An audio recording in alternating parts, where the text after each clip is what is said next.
Welcome back, dear viewers, and our first guest of the evening is Mr. Chris Hansen, head of school in one of the English schools in Kuwait.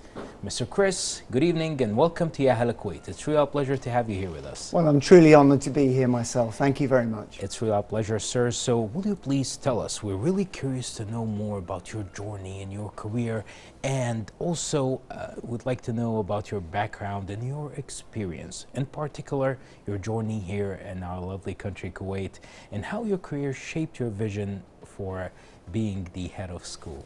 Thank you very much. My career began in the UK. I worked in a number of UK independent schools. Great. And then I made the decision to move out to the GCC. That was over 25 years ago. That's great. And it's become my home ever since. I've had the honor to lead schools in Egypt, in Saudi Arabia, and I'm particularly honored to be here in Kuwait. And it's a fantastic country, and I'm so happy to be here. Thank you so much for this information you shared with us regarding your career, sir. And definitely, most of the people who come and work in Kuwait, they like the Kuwaiti food. Oh, well, the trouble is, I think I may have eaten a little bit too much. No, you're keeping yourself in a good shape, knock on wood, as they mentioned. You know, as a head of a school, you know that we are going and we're witnessing different changes from remember the days of the dial-up and the internet cafes, and when you go like to computers and laboratories for computers, now everything is on a phone or a tablet or something that's easy to deal with, and then we face the social media and the different platforms and different applications. Then we go to the AI and the VR. What do you think, sir, about the involvement of such tools, especially when it comes to the AI and the VR in learning curriculums, and also involving it and making it interactive with students at school? Sure. I'm thoroughly, totally involved in embracing technology at my school. We are totally embracing the whole idea of AI and VR, and I think we've got some sort of images of our students using VR. That's great. I think I see the future. Really, I imagine in my mind, I think all teachers will end up having an AI assistant. And I think students will end up having AI assistants. I think we as schools have a challenge to, whilst control student access to the internet, but I think it's really important that we encourage and get on board with the revolution that is about to happen. Definitely, that's really encouraging from your behalf, Mr. Chris. And also, many teachers and students alike, they have many concerns when it comes to, let's say, the homework, also the searching applications. Adding to this also, how do they study for exams? How do they apply and do their homework correctly? Some people are complaining, especially teachers, sometimes. They believe that students are depending on the AI so much nowadays with different applications when it comes to researches and also homeworks and assignments. What do you think about it? Well, I think it's about the nature of the assignment that's set. Clearly, AI can do an enormous amount of things.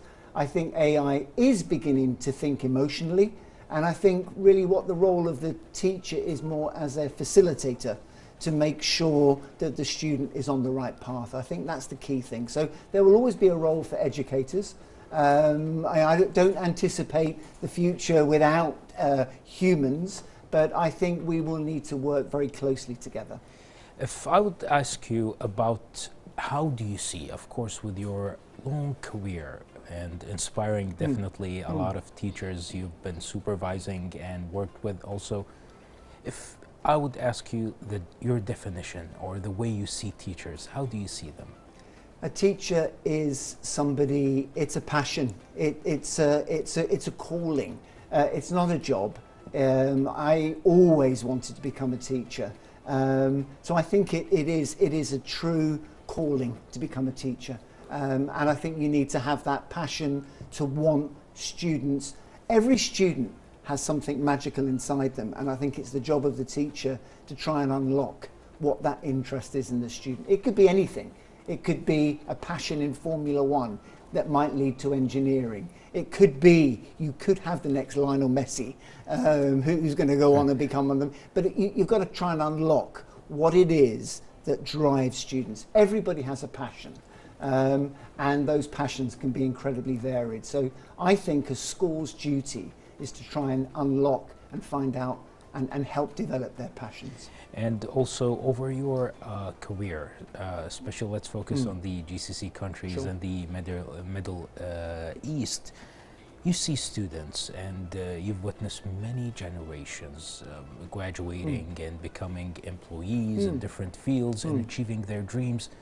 What is the difference between 25 years ago when it comes to students and the present day, when it comes to the GCC country students? At the heart, I think we're all the same. I really do. I think technology comes up, but I think values have remained the same. That's values great. of respect, kindness are just the same as they were 30 years ago. And for me, that's what makes the GCC and countries like Kuwait so very special. Definitely. That sense of family, that sense of pride and kindness is what Definitely. it strikes me as being some of the real beautiful characteristics of this region. Definitely. And we're really thankful also to you for your supervision and inspiring a lot of students and teachers alike all these years. And we've heard, definitely, you're taking good care of them, teachers and students alike. So we would like to know, and finally would like to know, and we're really excited about the upcoming winter fair, which will be hosted the first time in December. Can you share with us a little bit more information about it, please? Absolutely, yeah, I'm really proud of this. On the 7th of December, we will open up our great. campus in Exciting. Salwa, and we have got a variety, and this is for the community. We will have a variety of vendors, food vendors, bouncy castles, a number of different activities, and it's really an opportunity for the community to come see the school, come see our students and get an idea of what we're all about.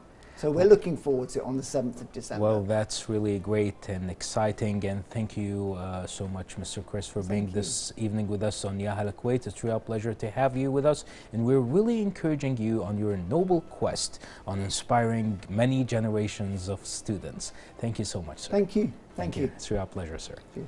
The viewers, we just had with us Mr. Chris Hansen, the head of school in one of the English schools in Kuwait.